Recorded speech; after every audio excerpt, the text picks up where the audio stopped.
Khushi Ramji and Nayan was pointing to has already come in, but I might be reiterating some of them. Uh, I what I'm going to do in next 20-25 minutes or maybe 30 minutes is uh, trying to look at, because my first axiom is you cannot understand education or labor processes unless and until we see it in conjuncture with the larger political economy. And therefore, I think it becomes a good exercise to also do a history of how post-independence, the policies in education, if you will see, have changed along with other policies that have been made. So it's not that it suddenly somebody realizes that skill uh, is very, very important. It is not only one individual, it is not only one political party which should be held responsible for equating education with skill. Because even prior to it, if you would look at government, I'm talking of 2014 till now as one phase, before that as another phase.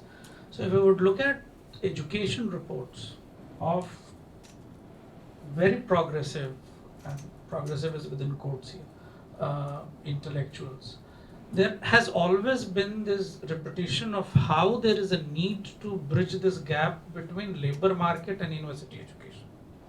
And there was a discourse which was talking about how we do not produce competent graduates in our universities, and that is why they are not able to get jobs in the market. I will not mention the committee reports, but if you want, I can tell you about those reports which were written. And there's not only one report continuously, and then the state was also, remember, making this argument. You look at the 5-year plans which were coming towards the end of the era of the 5-year plans. They were doing it. So Khushi Ramji said at one point, कि शिक्षा का आखिरकार गोल क्या होना चाहिए? Goal post ही बदल गया है. Now the discourse is no longer about education producing certain kind of human beings. That is not at all the concern. The education must produce skilled individuals, and that skilled individual is not necessarily a new invention. Something what Nayan was pointing to. The segmentation of the education system in the country has gone along with the segmentation in the labor market, and this has always been the case. And the funny part about this country historically has been that in education you do not have public and private schooling system, but you have hundreds of public schooling systems, and you have different kinds of private schooling systems and education systems. So you can have a MCD school, you can have a Panchayat school, you can have a Navodaya Vidyalaya, you can have a Kasturba Gandhi Vidyalaya, you can have a Kendriya Vidyalaya, you take the name, and now why is it so? Because that's not what I want to focus on, which is actually what Khushi Ramji was saying, that it was a well-intentioned design to invent these different kinds of schooling systems. Why can't you have one public schooling system, one public education system as a whole? Why do you need to have 100 different kinds of institutions? To me, it doesn't seem like any logic. Have good universities, public universities. Why do you want to have different kinds of public universities? Now in private education system, for last 10 to 15 years, you have in the schooling system, and the same is replicated, but because in the researches we are not using any term. In the schooling system, you have something called low fee paying private schools. Now obviously, which comes at the behest of a few intellectuals, again, I would not take names, coming from Australia, Indian origin intellectuals based in UK, and then NGOs based in India, and these are the same people who will first bat for voucher system in the school education. A voucher system which was done and dusted in places like United States of America. You bring from there, in fact, as an experiment, it was run very briefly in Delhi in a few schools as well, in few areas. Why do you want to have, even within the private education system, these different kinds of universities? We already know. So you can have universities charging 40 lakhs as fee annually, you can have universities charging 2 lakh as fee, you can have universities charging 1 lakh. So you have gradation in that. And now we know gradation has a lot of meanings. They have meanings not merely in terms of infrastructure, but otherwise as well. Now, why can't there be one kind of private university system or school system, and why can't we have one kind of public university system or public schooling system? I think it is because of whole lot of factors. Again, as I said, this is not the area that I want to focus on, but this leads to and feeds into the segmentation of the labor market. It's right at the outset of a child's life that it is decided where will the child land when he or she grows up, what kind of job are they going to land in or land with. So that's number one as I said, axiomatic thing. Now, if I look at the second thing that I wanted to emphasize on, that if we would look at the welfare phase in India, you don't see private schools, private university systems mushrooming to that extent. Even now, private universities or private institutions in education, as per the law, as far as I remember, can only be run by Trust Societies Registration Acts, etc., etc. So it might be run by private corporate bodies, but they have to be run through these bodies, except in a few states in India, where the corporate houses can directly run institutions. But in the welfare phase, you do not see that kind of institutions. A lot of things start changing by end of 1970s and early 1980s. And this happens along with changes which are happening in other spheres. Remember that till 1984, we were saying that 6% of the GDP must be spent on education. And when the committees were recommending it, they're saying that we are saying since 1964 that 6% of GDP. So you also now need to add up the losses that have happened because you did not contribute 6% of the GDP. Hence, the contribution has to be more. This is also the time, early 1980s, when you have changes happening in your different MRTP Act, you have changes happening in your software import-export laws, etc., etc. And for the first time, from 1964 onwards till 84, the state says that, sorry, we do not have sufficient resources. Therefore, things like common schooling system, etc., cannot be implemented. Till then, it consistently maintained that we must implement common schooling system, which was recommended in 64-66 by Kothari Commission, which was the Education Commission at that point of time. So we see that there is, and this is also the time when we very well know what was happening in Bombay Plan, what was the recommendations. The state needs to be playing much more important part in so many different sectors. By 1980s, you also then start feeling that by 70s, we were already seeing a sense that, red tapeism is not good, there is too much of bureaucratization, etc., etc., which was emerging. By 1980s, that becomes stronger. And there comes a time when the Indian corporate capital starts feeling that we are quite strong. And please open it up. We are ready to compete with others.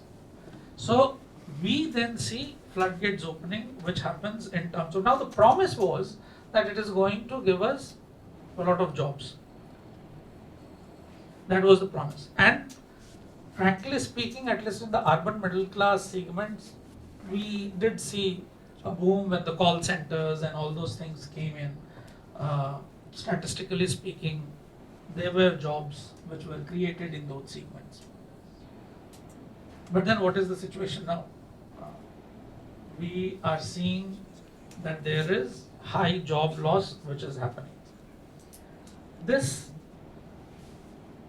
so we can see a picture wherein the economy, the production process is determining what kind of labor force is required, and along with it what kind of education system we want to put in place.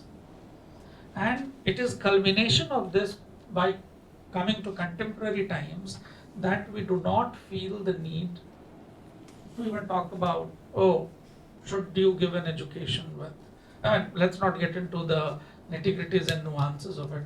So, there was a time when you were saying, okay, a moral education. I'm not saying you don't give it. You have courses on moral education, which are offered in universities, especially now. Every university has different terms. So Delhi University calls it SAC-VAC courses. So, you have courses wherein they want you to be happy.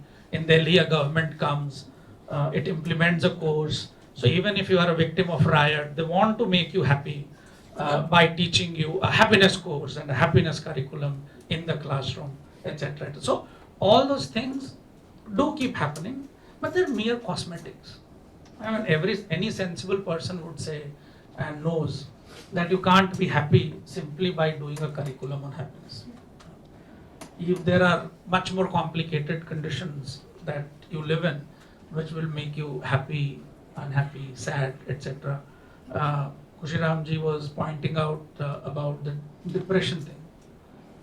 Look around the figures. I can tell you at least a few universities that I know of which have tried to collect figures, and the depression, the students going to the counselors has increased and has increased tremendously. It's not like small rise. Why does this happen? Now there are discourses on how sleep is one of the last frontiers of fighting against capitalism. Because capitalism, what it does is, and what it is wanting us to do, is to be in constant process of production and consumption. And it doesn't let me. I can see a student came to me and said, so now I'm having good sleep because I have started eating these gummy bears. So I said, don't tell me. I have I never knew that they put you to sleep, and I gave it to my 5-year-old son and he slept like a log.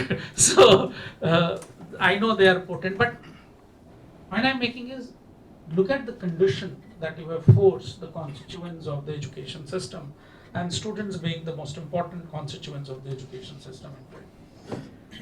Marx shows this beautifully in Communist Manifesto, how the changes in the production process lead to changes in the nature of the class, how the class changes, how from the guild system when you come to manufacturing, after manufacturing, so, and gradually it brings us to a point where you have a very robust bourgeois class which is emerging.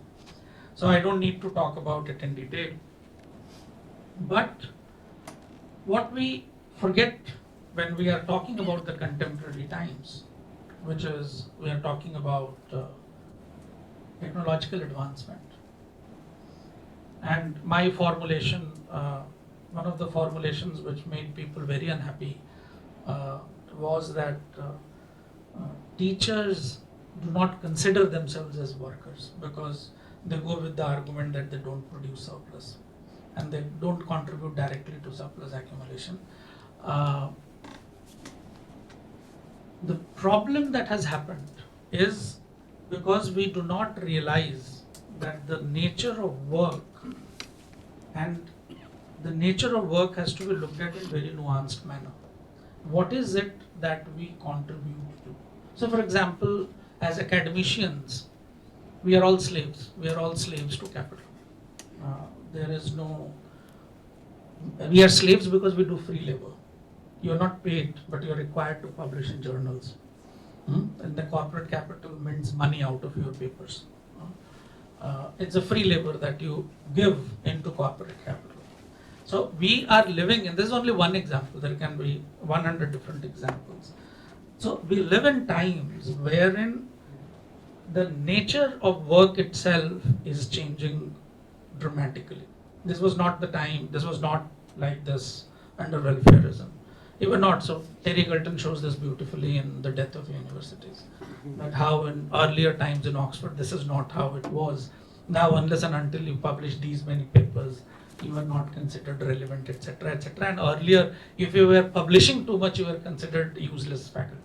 He doesn't think, he only keeps on writing. So, there is a change which has happened from those times to today. Now, from this formulation that universities are factories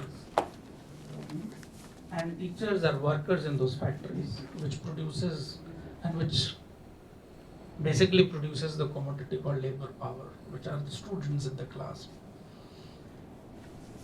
I will give example of the university to demonstrate because in the debate on technological advancement, there are 2-3 things which are being said.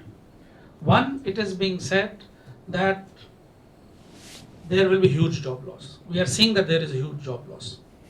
Every day you read these companies going to lay off these many people.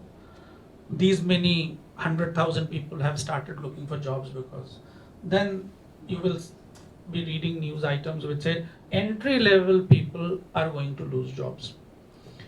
Then you have another debate which would say, no, yes, people would lose jobs, but those loss of jobs are in particular segment, but the new technological advancement is going to create jobs. For which, and the third one is that you may not lose the job if you start upskilling yourself. Now, Althusser says long time back that education is important, and education is not only important to reproduce and the worker, but that reproduction is also in terms of the updation of the skill of the worker, and the system constantly wants us to do that. So today, would you hire somebody who doesn't know how to use computers? You would not. Maybe tomorrow you are not going to hire anybody who doesn't know what ChatGPT is, because that's the technological advancement which has happened. Kushiramji showed with examples how robotics have entered in the new plant and how more. If we would look around, there are ports like Rotterdam which have been mechanized to such an extent that most of their operations are being run by automated machines and apps. Now, ports are one place where manual labor earlier was required in huge number. What happens to those workers? Where do they go? The case for upskilling doesn't work there. Because are you saying that thousands of workers you will upskill them and therefore they will retain their jobs? No, that is not going to happen. Now take example of a university faculty. In the university, what does a teacher classically used to do? Teacher would prepare a course, ChatGPT does it. You want to be critical teacher, ChatGPT asks you, do you want me to become a little critical? You say yes. Then it gives you, do you want any other aspect to be being critical in more nuanced manner? You say yes. It will give you all that. You used to give readings to your students. I upload the text and I say summarize, it gives me summary.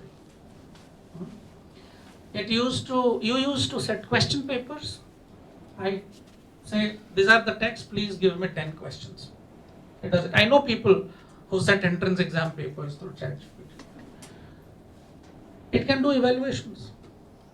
Now, only a few years back, not long time back, 3 years maybe, 4 years back, all of us must be seeing those advertisements, some hat junior, which was for coding. And advertisements were coming on television, everywhere. And I remember in my son's school, everybody was lining up, no, coding is going to be the next major thing and we need to enroll our students for coding, our children for coding. We don't see the advertisement. Because statistics is saying most of the coding will be done, it has already started, will be done by the AI tools. ChatGPT does coding. So coders are gone from the market. There won't be any coders. Now, what kind of upskilling do you want me to do? What are the areas that you want me to retain in terms of the job? Skill loss always happens historically.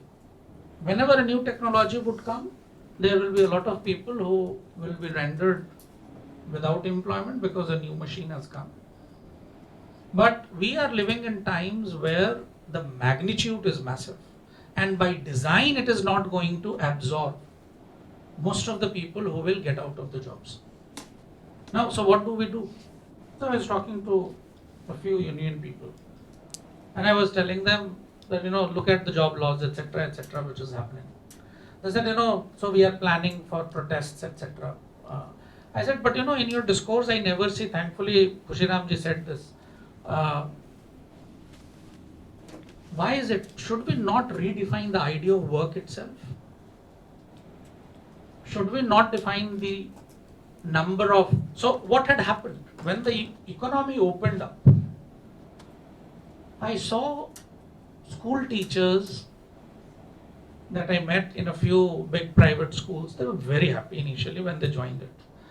I said, so how is the job? Oh, very good. We got a tab. It's very good, all technologies, etc. And when I meet them after a few months, they said, oh my God, every day you have to send, tab is given because every student's report has to be sent to their parents every day, what the child has done.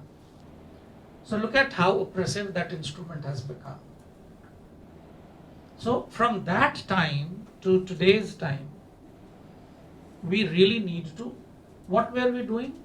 All the struggles post-industrial revolution, which led to 8 hours working day, we willingly surrendered them because we are hardworking people.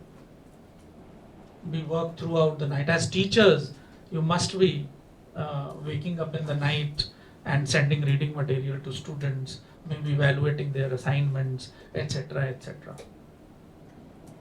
So 24 hours is the working day, isn't it? And thankfully, if you are given a position of a warden or a proctor, then you can get a call at any point of time. This student has gone into depression. Please attend to it.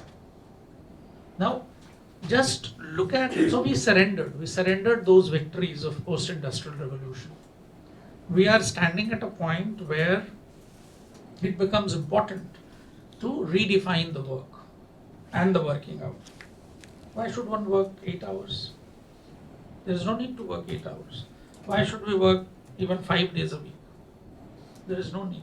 No, but the problem is, capital is a little confused. Capital doesn't want you to work for 3 days a week and 4 hours a day. But it also knows that the new technological developments are going to create unemployment and hence crisis. It uses tools, and one of the factors that I attribute to emergence of right-wing governments across the globe is primarily a reflection of this crisis which is happening. So it is confused. It doesn't want. It will hold on to your 5-day working week and your 8-hour working day officially, which is 24 hours unofficially. Why is it that we do not start thinking in that direction and start making demands? As Kushiramji was also saying, 6 घंटे काम करने दो ना, 4 घंटे काम करने दो, 5 घंटे काम करने दो, प्रॉब्लम क्या है? I'm saying not possible in such a scenario. तो आप लेकिन अब that is the tussle. That is the tussle, exactly like the tussle whether you want to sleep or you don't want to sleep. So the idea of skilling is not going to lead us into anything that will resolve the problem. Yes, if we are lucky. Coming back to the university thing. So now if everything is being done by the AI tool, what is my requirement? Do we need teachers in the classroom? There should not be teachers in the classroom. But then there are people who are saying, what about the human touch? They become a little more idealistic and say, remember Freire's dialogic teaching and bell hooks' excitement and pleasure in the classroom. So the AI bot will not be able to bring that in. Can we not? So for that we need the teacher in the classroom. there is huge amount of debate happening around this. I don't get the supply demand gap here. So for example, why would AI want to teach something that it can reproduce? If you have something on top of that, then it makes sense to teach that. Right? So when we make these arguments about we don't need teachers in the classrooms, we need to, I think back and sit a bit, because when you talk about some knowledge that the AI is gathering, and at some point you need to know that AI has limitations as well. It's a learning model, and it develops its own capacity by external feedback loops, right?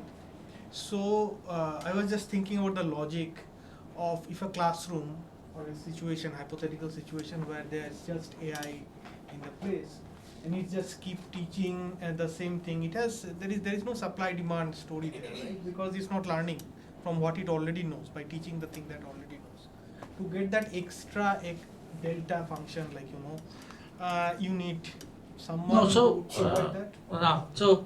let me complete. So I will come to that. Yeah. So the classroom for me has to be then redefined. The teacher has to be there, but the teacher has to assume, because see, these technologies are going to live and they should be used. The teacher now needs to invent himself, assuming that this is the minimum, this is the platform from where it is beginning. It doesn't, so it saves a lot of things. Unfortunately, till now, I have not come across exercises, at least in India, wherein this is being done. This pedagogical innovation, because already others are doing those work. So, if that time is taken away, what is the pedagogical innovation that one will do? Whatever little bit that, coming to the question that you were asking, whatever little bit that I understand is, it's a learning model. It's a learning model and it constantly is being fed. So I did this exercise. I asked it one question, it gave me a response. And I asked it because we were talking about that, AI cannot really address very minutely a lot of things. So I was asking it, so what if in the jungles of Chhattisgarh, there is a police raid? And in that police raid, how would the local population react to that raid? So what it did was, because it's a learning model, so what it did was, it used all the material that it had. So references it had was from the Government of India committee reports, UN reports, because Ratles has already sold all its thing to OpenAI. So, and gradually everybody would sell it. So all that material that it had, it gave me from that. And we were doing this in the classroom because we were trying to understand, because my argument was, there is something human. I don't know what that is human, but I know this machine will not be able to do it. So it did that. The next time that one asked a question, the response was different. It was not exactly same, because maybe at that till now somebody would have put something else out there. If the student is using it, I put a question to it, I put a material to it that already goes to, and it is constantly learning, and it is learning at a much faster pace. So, being a learning model, I think it has that capacity which I as a human don't have. And it will consistently keep using it. I personally feel that, without teachers you can't do anything. You cannot do anything because there are a lot of things that teachers do. They sit with you in the canteen. I don't know, Bijindal, that's the practice. But classically, when we were students, we were sitting in the canteen with the students. You meet somebody. Today itself, I was telling somebody, we were walking through the old buildings of Delhi University, the thick walls, and there is a window on it. So you jump and climb and you sit on it and you are chatting. That's a learning. That's a point where you are learning. Now AI tools are not teaching me that thing. When something happens today, if you will go to tomorrow, if you will go to Delhi University, for last few days, if you would have gone, the kind of learning experience that you have in Delhi University during Students' Union elections, that AI cannot give me. So there are a lot of things, and those learning experiences only I can bring to the classroom as a teacher. So teacher is inevitable. I was not making an argument in favor of the teacher should not be there. But that is an argument which is being given. Now imagine what does NEP tell you? NEP tells you there is something called academic credit bank. Extremely, even out of sarcasm, if I say, very progressive thing. Because if I know that a faculty member in Guwahati is very good in this area, I will do a course with that faculty member. Another one in Tamil Nadu, some course somewhere else, and everything keeps getting accumulated to my academic credit bank, which I will open after I get my APAR ID, which now is compulsory in the schools. You must have an APAR ID. The moment this happens, what is the requirement of, when I was a student in JNU, 20 faculty members, and I used to think, oh my God, such a lavish life. 20 faculty members, not that many courses to teach. So you can research, you can write, you can do things. Now, but you do not need that many teachers, because the amount of courses that earlier you were offering in a department is being offered, the student can collect it from different places. And students are already doing it from SWAYAM platform, etc., etc. So the whole plan of using technology will also be to reduce the labor force within the education system. And that is already underway. That is happening.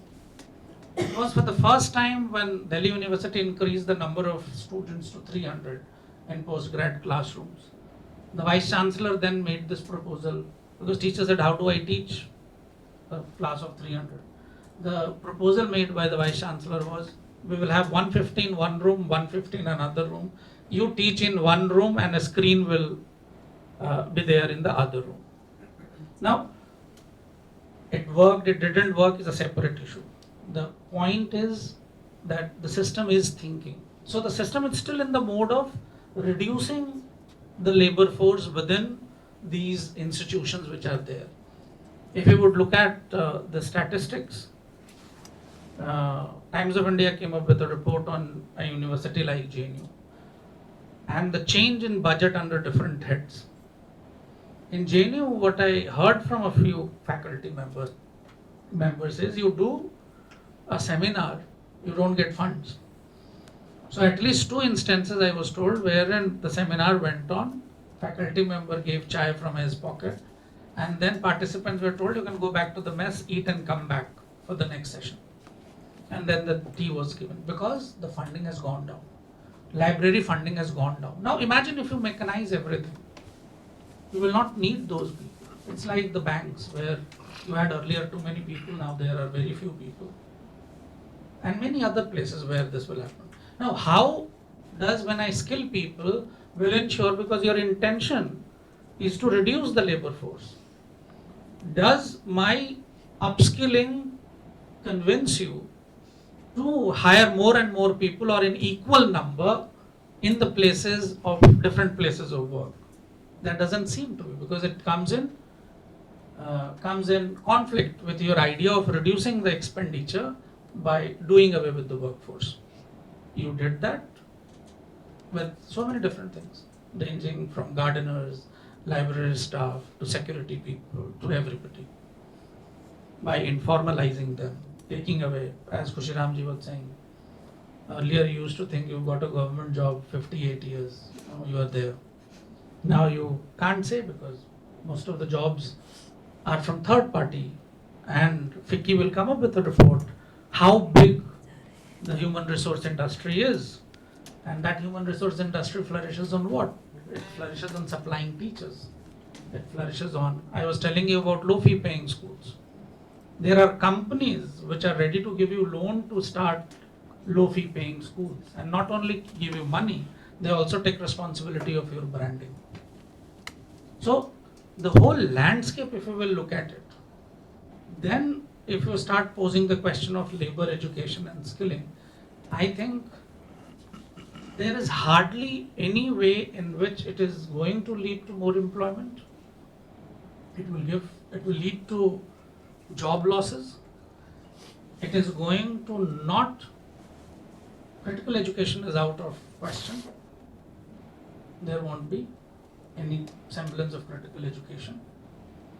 And it is going to produce basically a workforce which will remain very, very consensualized to the system. That's the whole aim. Whether it happens or not, it will not happen. There is always a possibility. So I will end there.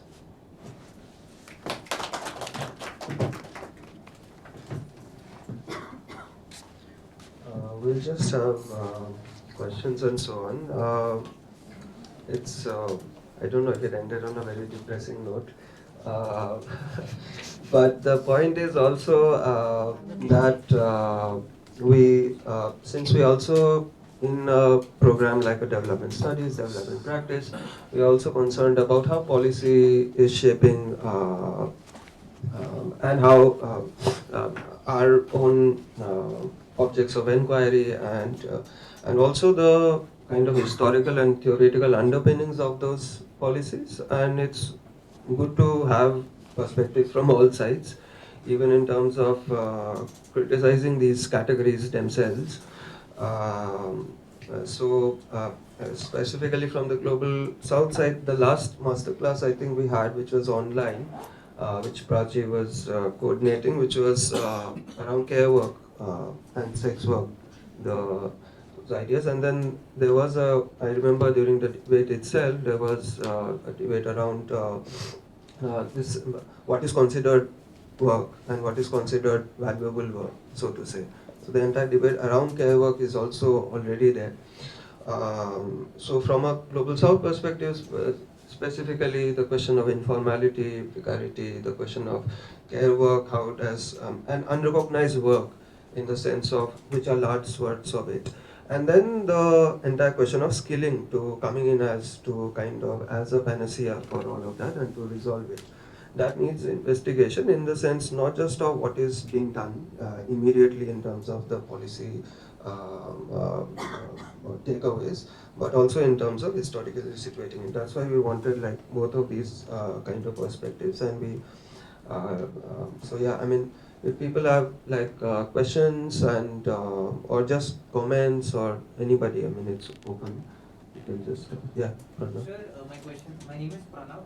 I'm an MSc Development Practice through you. My question is to you. I basically want to know that isn't the capital posing AI as AI as a fairy tale and tomorrow as Christmas, so that you keep a tooth under your pillow and whatever you would ask for would be given to you the next day. Because this question of AI intervening into different domains of work has been pointed out at different outlets. I am also a practicing advocate, and whenever we have a workshop or a seminar, there's this, one question or a comment on AI popping up amongst the audience or through the speakers. But don't you think that whenever we see such a thing, like you also mentioned about industrial revolution, or whenever a new invention or a change comes into the society, the transformation takes place. And what I personally believe is that the diversification also happens at the very same time. So, for example, if we are right now working on 4 fronts, probably in the coming future we can, add skill to the workforce, so that instead of working only in the 4 domains, we can add on to like 8 dimensions to it, add more 4, dimensions to it, or something like that. So, what is your take on it? Thank you. Anybody else has any comment, question? Okay,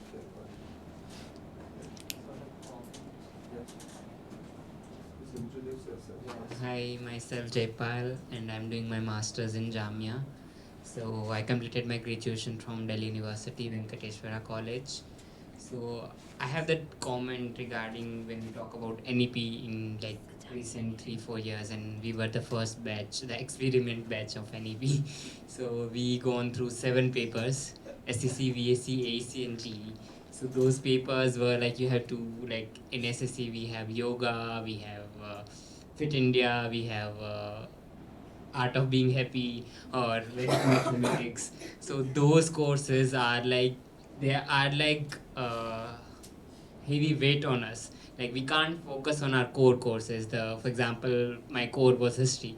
So in history, like they reduce the syllabus, they reduce the lectures. For example, in CBCS, the previous batch, they used to be they conduct the 5 classes per week. Now it became 3. So now core courses are like the amount of critical thinking under in the students, it's like becoming very very less. So that comment I wanted to make. Just Hello, sir. My name is Adarsh, and I'm doing my master's from JNU. We are from same college. We graduated from same college, Venkateshwara, and the same comment. We were supposed to read papers like Art of Being Happy. We were taught how to be mindful. Although I never learned that how to be mindful and how to be happy really, because as he pointed out, the course was really depleted, and teaching hours were reduced, and instead of that we had courses on Vedic mathematics and the political economy of Vedic times, or our moral teaching from so I there were Shastra studies and laws of political economy of Vedas. So how we can learn from that. So what we term as saffronization of education. So how do you see the future of liberal arts in context of AI also? So what is your take on liberal arts, the future of liberal arts?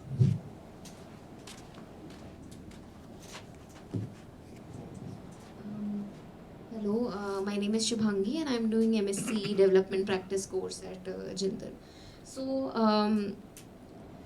so I have this question that I mean, of course, before, like the talks of AI and over mechanization and digitization of labor and work, like all of it started, in the West, and then India and other countries from the global South, we have been racing in that direction.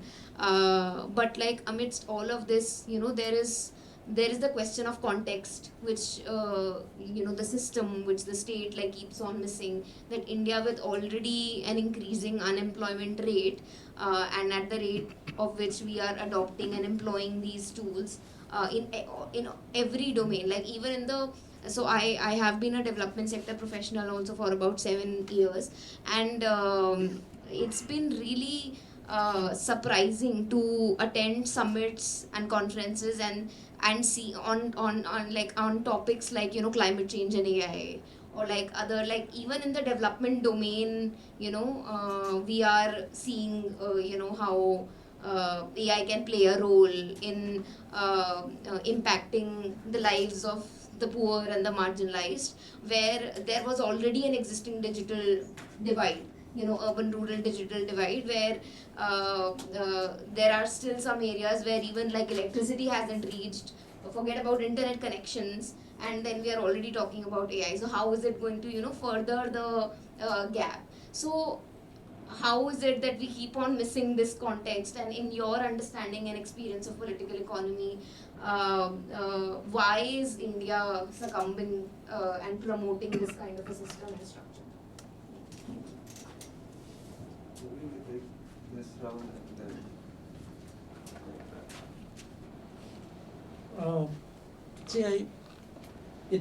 There is a possibility that new fields might open up, and now I'm in a condition wherein I cannot really foresee that it won't, because the way I personally feel that we are living in times which human history has never seen before, in terms of the rapid evolution of technology and its bringing to the masses meaning people like us.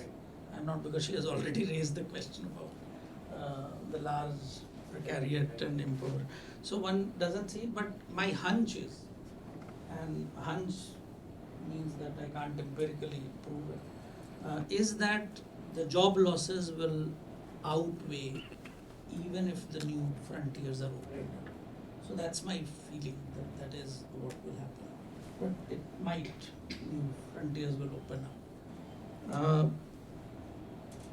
About the future of liberal arts, I was reading 3 days back, Times Higher Education report says that from 2024 till now, over 3,000 courses have been shut down in UK. Now we know that globally in United States, we know that a lot of courses have been shut down, are in process of being shut down. And many, it can be either because of rationalization that they want to do. In at least American universities, it's about the budget cut and all those things that one can see. So, sitting here in Delhi, AUD, which was started as a liberal arts university, has, it's not that they are in the best of the financial condition, and it's it's in today's day and time, if you would look at the number of applicants, you find more applicants in new kind of courses that you would open rather than in the classical, let's say history, sociology, political science, that kind of thing.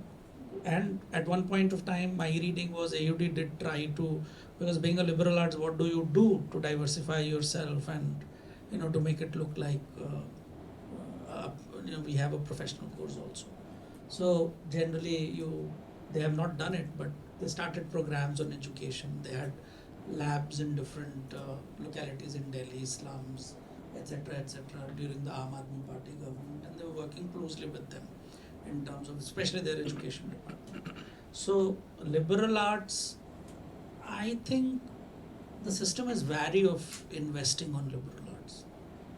It won't be to that. So maybe the model might be that instead of having, let's say, a department of which used to have 15 people, let's have very good people, and very good is within quotes, very good people, only 5 or 4 in number, that might do it.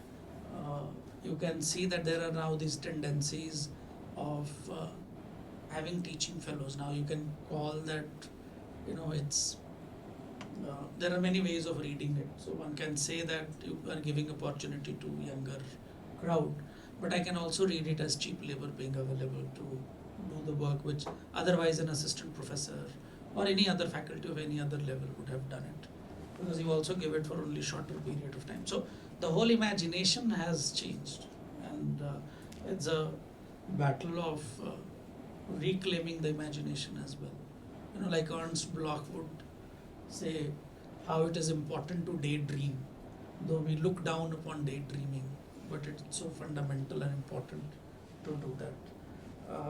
The other comment, I think Delhi University, because the credits have been reduced on your core courses. You can't do that. And now you have multiple exit. NEP gives you multiple exit. So it very well knows that you may not want to continue beyond 1 year. We know why it thinks so.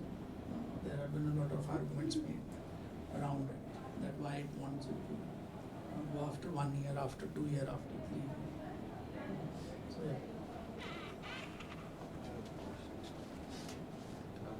I was also just to add to that point around, so there is this entire concept around reskilling that is also going on. For example, in these sectors itself, so there's a lot of talk of not only the digital transformation, which is what we have talked about today, but also the ecological transformation and transition. Just transition. So around just transition, there is a lot of talk, and which also for example, in a sector like the automotive or electronics, it would mean more greener jobs will come in. So that is the claim. There's a lot of debate going around that, about whether the traditional jobs are going, will the newer jobs be more than that? So I don't know. That is also the other aspect. Just to add on to what you said, sir. Just to add on to what you said, sorry. 2 more questions. And Just a second. The amount of electricity that AI it uses. We are not talking. I'm not talking about robotics. I'm just talking about AI.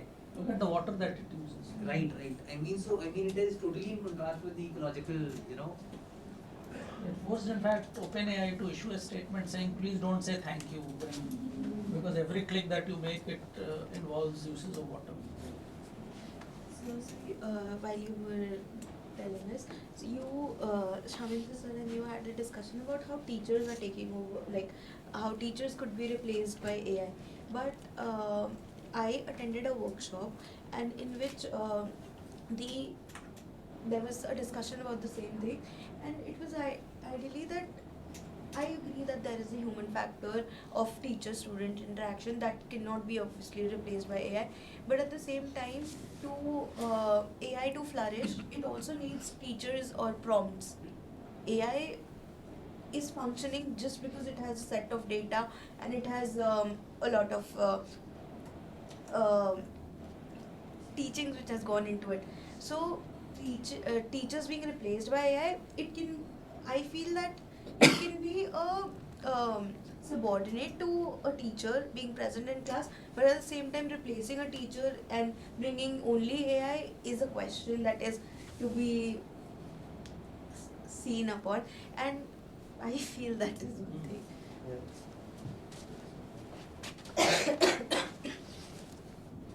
My question is to both Khushiram and to Ravi.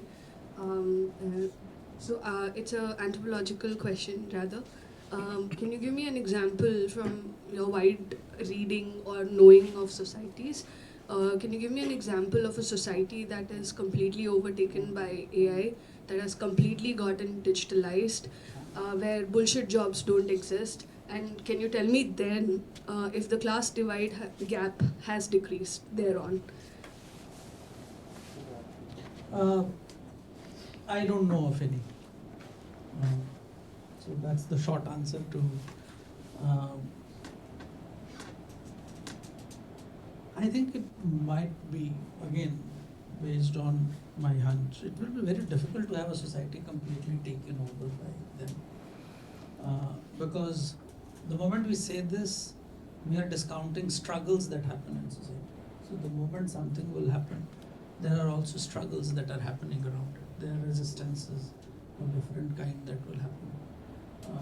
We know that when technologies came, at one point of time, there were instances, and this is a very, very old example that I'm giving, wherein you throw the IT guy from job and he basically does nothing but runs a virus through your central system. Now, in the social movement studies, we do have works now with one, for example, most recent ones around writing, etc., as resistance, things like that. But yes, in a nutshell, I don't think it will be. I try to rephrase my question a bit. I want to understand. खुशी आप भी बोल सकते हो कि क्या अगर हम डिजिटाइज करेंगे तो क्या हमारे बीच जो एक क्लास डिवाइड होता है, क्या हम उसको कभी पार कर पाएंगे या नहीं कर पाएंगे? ये ऐसा लग सकता है कि मतलब मान लीजिए कोई एक बहुत बड़ा इंसान है जिससे हम रिसोर्स कलेक्ट करने का कोशिश कर रहे हैं, लेकिन वो इंसान का एक तरीका हो सकता है सोसाइटी को देखने का. वो सोच सकता है कि अच्छा मैं इस कास्ट वाले लोगों को अपना रिसोर्स देता हूँ क्योंकि ये मेरा भाई बंधु है ना. तो क्या हम through digitalisation method of acquiring certain resources which rightfully belongs to us, क्या हम इस तरह से भी सोच सकते हैं इसके बारे में, डिजिटाइजेशन प्रोसेस के बारे में कुछ एक अलग? Any other? It's not a question so much. I was just thinking, maybe it's also because we started with the idea of political economy and to understand all this, to differentiate the science of AI and the ownership of AI companies very distinctly. Because a technology as part of a human evolution, knowledge progression, etc., AI is not inherently bad. And I think if we go back to the idea of like this, that will be wrong.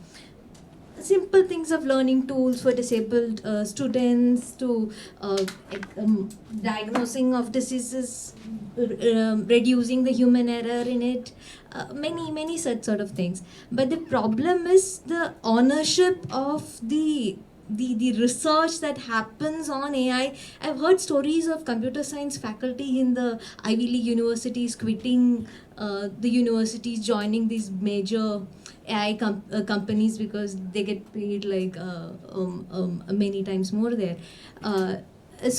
Connected then is the so that's the problem, right? Uh, that's where all this anxiety and our own what do you say, like who will replace what, and like how job losses is coming from also, like and this is also, I don't know, so there is also this couple of scientists who are telling how production forces actually manipulates the world also, no? There's too much hype around AI, and like, you know, there are a group of scientists who are also telling this is like a created hype for more investment in research on AI, so that, you know, or like in investment in companies. I just thought these are not questions, just some comments. Yeah. I think the thing that I was trying to say was ideally that AI, at this point, it has come as a havoc to people. They are feeling scared of it. But at the same time, with the incoming of AI, to uh, to get the proper functioning of AI or these automations, you need humans to actually give proper prompts. And with the incoming of AI, it is also giving out jobs. A prompt engineer, a lot of companies are hiring for prompt engineers, machine learning jobs are there. A lot of these skills are there. But at the same time, at this point, with the automation and AI coming into thing, people have become like they're getting threatened out of it because of it. And instead of getting threatened, it is because obviously it is going to stay. There is no question about it. So the only option that is left now is to skill yourself and get into driving a pathway for yourself, which gets you to a longer path.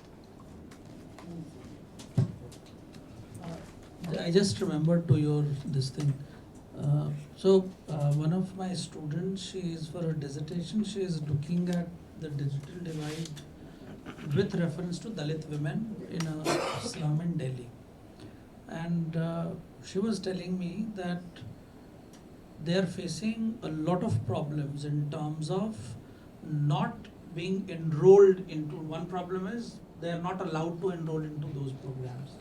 So because it becomes very, when it comes to, you know, if you the moment, so they are not their Aadhaar cards, because they are migrants, so their Aadhaar card is not from here. They are not allowed to transfer their Aadhaar card to this address where they are staying, because the moment you give their address there, if you displace them, then you have to give them something as compensation. Now, because your Aadhaar is not from here, you can't get enrolled in many of the schemes that the government has. So it is really creating a huge issue for them. And the other is, even after getting enrolled, like Supreme Court after the judgment, you had all those workers had to be enrolled. Now nothing is, so all of them were saying that, you know, but fine, we have gotten enrolled in it, but nothing is coming out of it except that, you know, there is a database where you say that these are the workers who are there. So that is very interesting. I think, see, that is what I said. Technology is there to stay. It will be here. We really need to, and I gave only one example, which is of the teachers, we really need to reinvent our roles.